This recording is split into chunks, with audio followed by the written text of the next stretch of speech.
to get this money, trying to get this money, trying to get this money, trying to get this money, trying to get this money, trying to get this money.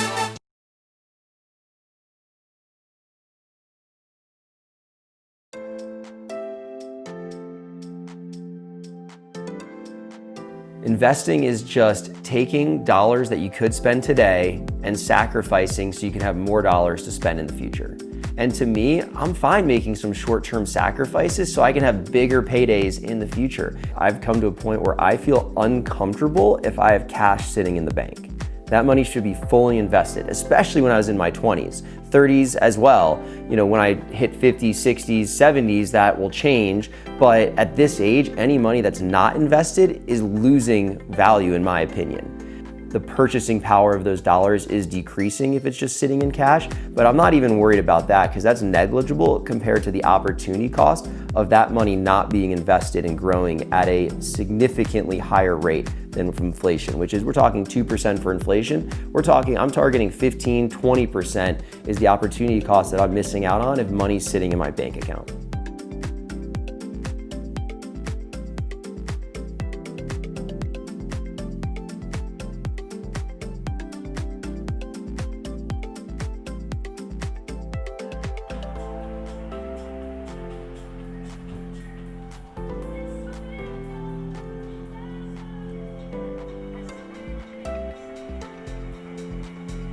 Post-grad, I had paid off school and I had 70 grand saved,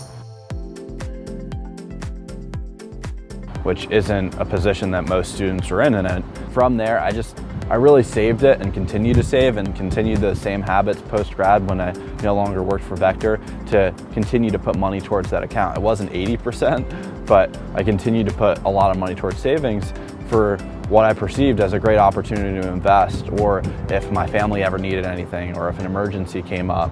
And eventually an opportunity did come up for me to invest. I decided to take it. I took $10,000 of what I had saved and I had put it in Bitcoin, which was $600 at the time, and at its climax was over $20,000, and other cryptocurrencies that I wound up earning a lot of money on too. Really still hold some of that stuff and keep myself open for investment opportunities, but it was all made by the fact that I had set this foundation while I was in college and had this ample surplus of money to put towards things once I graduated.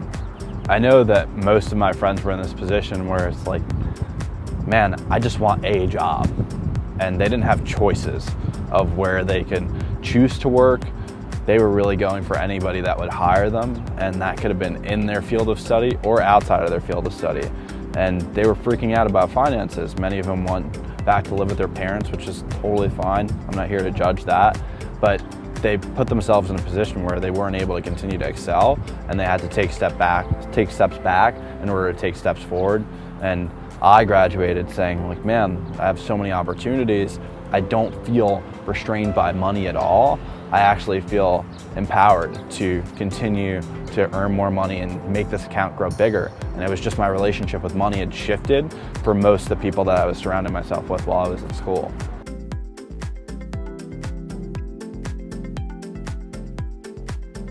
The first thing I would do in going about savings is, I imagine you hear this story and maybe you see the numbers that I had and it just sounds impossible. And I remember hearing that when I had heard other students having these amazing stories and feeling like I can never get there. First, I would say believe in yourself, because you can get there.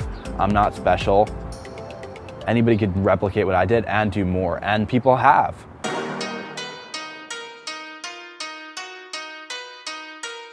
There's a huge difference between saving your money and investing your money.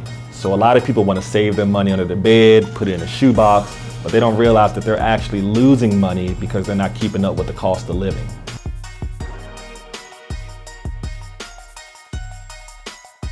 So every year, everything's going to keep getting more expensive. But if your money does not keep up with that, you're not even keeping up with inflation, and you're actually losing your money.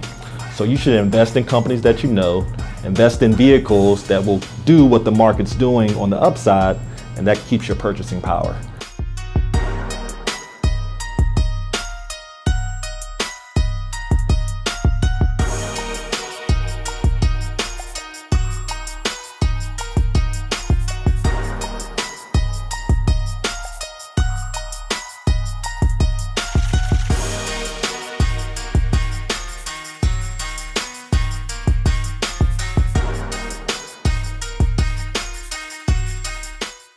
But I do have one client, he came to me when he was 19 years old and he was making pretty decent money. He said, Corey, I wanted to save for retirement and I want to be a millionaire. And I put together a plan using index funds, and that's what's right here behind me. By the time he turns 65, he's gonna have a net worth of over $1 million. He's actually only saving $300 a month. So it's not that much money to save to become a millionaire.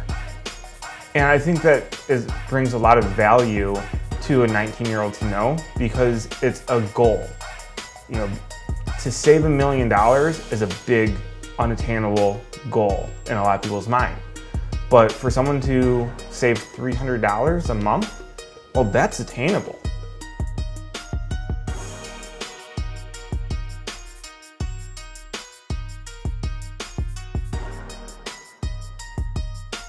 If you were to invest $10,000 a year over 30 years, and they can get an 8% return on that money, they've invested $300,000, but it's worth $1.3 million at 8% return. And that's, I think, a key to know right there. But then the other key is to not settle for 8% if you're in your 20s. This is the time in your life that you should be going out and taking some risks. I remember when I was buying that house at 20 years old, I thought, well, what's the worst that happens? I lose my $11,000, I go bankrupt, and I can start fresh. And that's the amazing thing about being in your 20s. It's like you can throw it all out there. You've got little responsibility. You don't have kids. You don't have lots of expenses, which they come, right? It's hard to believe it, but your life becomes complex very quickly. And so that's the time to go all out and don't settle for 8%. So the difference between 8 and 14% return, which doesn't sound like a lot, but if you compound that over 30 years, take that same $10,000 investment, now it's not 1.3 million. We're talking about $4.6 million. We're talking about not even doubling. We're not going from 8 to 16, we're going from 8 to 14% return, and you're gonna add $3 million over the next 30 years. So it's making sure you understand the value of compound interest, the time value of money and compound interest, and then putting it to work for you.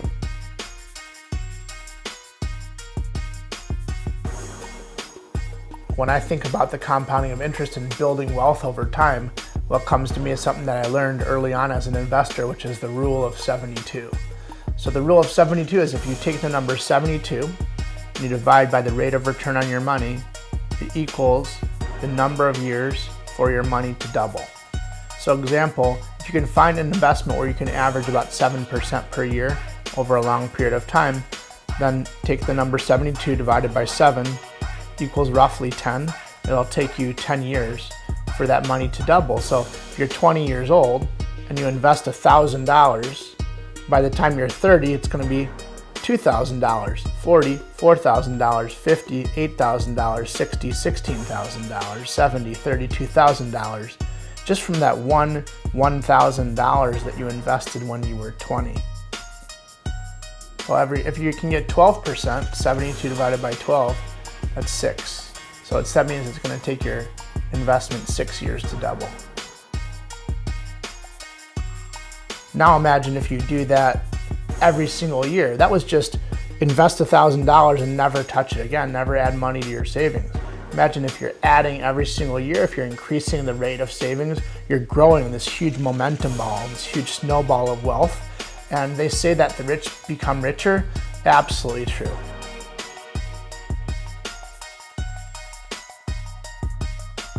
So dollar cost averaging is the fancy term for putting money in at regular intervals, typically monthly.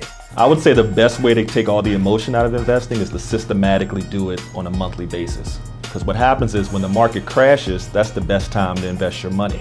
So if you're doing $100 a month into a plan, when the market's down, you're gonna buy more of it.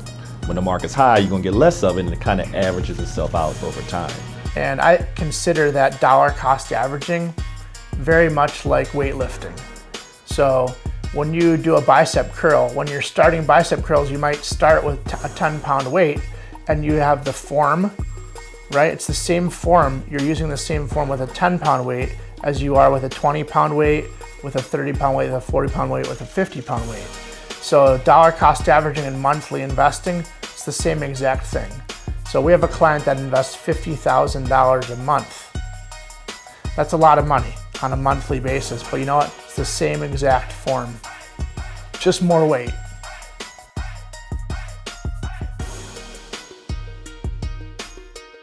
The best time to plant a tree was 20 years ago, but the second best time is right now.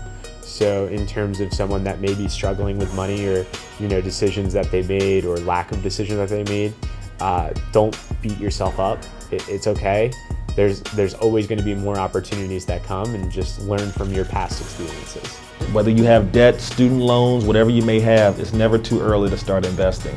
There's no minimum to how much you can invest. You can do $10 a month. As your situation gets better, go to 20, go to 50, go to 100. But that compounding interest is kind of like a snowball. So the earlier you start, the bigger that snowball is going to get. The longer you compound, the more it snowballs and the more powerful it becomes, and it becomes very, very powerful toward the past the halfway point or end of when you're saving. So the earlier you can start saving, even if it's just a little bit, goes a real long way, and you'll be very happy you did looking back.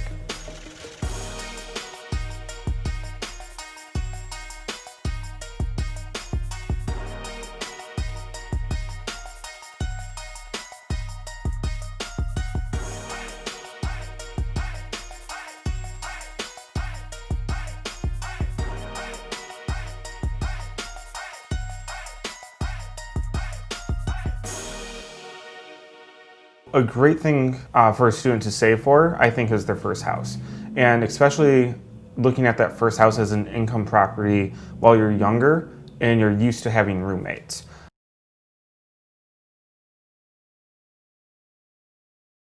So I bought my first property at the age of 25, bought my second property at the age of 28, and I'm in the process of purchasing my third property, which will be closed before I turn 30 this year. It was a really cool feeling coming out of college and being able to buy a house by 23.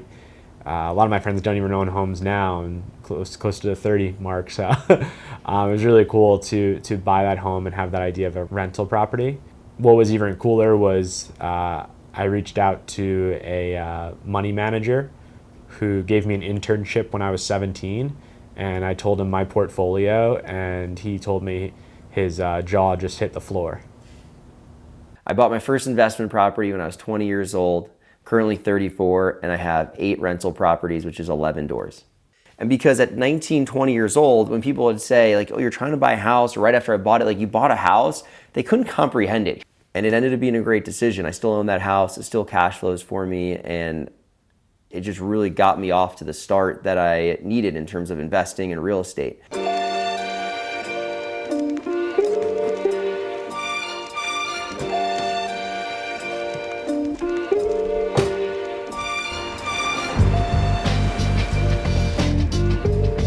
My business has a couple components to it. I've got rental properties, I'm a real estate agent, so I'm helping clients buy and sell, and then I'm doing development projects. And really the foundation of my business is those rental properties that allow me the flexibility to do what I want with my time. I spent a decade building up a rental portfolio that covers all of my expenses. I can live very comfortably off of $50,000, $60,000 a year, that's driving a nice car, living in a nice home, and the rental properties cover that entirely. So I'm very fortunate. On top of that, I'm also paying down loans in the amount of probably $25,000 a year just from people paying me rent. So it's adding to my net worth every year. If nothing appreciates, I don't make any more money by about 25 to 30, it's probably gonna be about $30,000 this year of just paying down mortgages, which I think is really cool. This is by far my favorite property, mostly because of the location. It backs up to the Greenbelt, which is a nature preserve here in Austin, and it's a duplex. One side is 2 bedrooms, 2.5 baths. The other is 3 bedrooms, 2.5 baths. I had a partnership with a friend, and so me and him renovated one side. It looks badass, and then the other side is a vacation rental. The down payment on this one was relatively significant. It was about $100,000 that I saved up to put down. Most people in Austin, they have to go down a public trail to get access. So it's very unique that I can walk out my back door and I have this private trail. I feel that saving money is critical. I had a profound experience at 19 years old where I had the opportunity to interview people. And I had people coming in that I was interviewing that were 60, 70 years old sometimes. And they were coming to me looking for a job, not because they were just bored, but because they needed the money. And I knew that at that age I wanted to be financially free. And I didn't have to worry about it. If I was looking for a job, it was because it was something that could be fun and enjoyable. And so I've been very committed to financial freedom and not having to worry about money. For a decade, I just moved forward with this philosophy that if I saved, invested correctly, that one day I'd be financially free and that I'd be able to do whatever I want with my time and I wouldn't have to worry about money. The number I was trying to hit was that my personal expenses would be exceeded by my passive income. And so I remember the moment when I finally sat down and ran the numbers and was looking at them going like, holy shit, I got here. That was huge for me. I think anybody going to college and watching this series has an opportunity to become a millionaire. And if they're not thinking that they're gonna be, like, they should be thinking right now that they're definitely gonna become a millionaire, because I'm telling them that they can.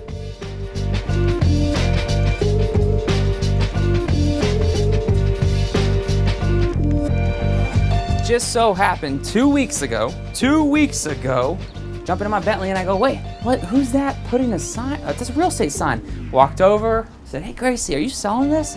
Salazar selling? She said, yes sir. I said, make an offer, I'm gonna buy it. And today we go sign for it. So 2 weeks and it's closed officially. We are headed to Edwards Abstract and Title Company. Buy another property. Buying properties, playing Monopoly. Yeah, I think the biggest thing that students need to grasp is for their long-term vision, there's 3 things you really got to start to focus on now versus later. And that is 1, get your tax returns in order. 2, focus on your credit score. And 3, learn to save money. But that saving money is for a down payment and to leverage other people's money. The goal of the world is to use other people's money to make money.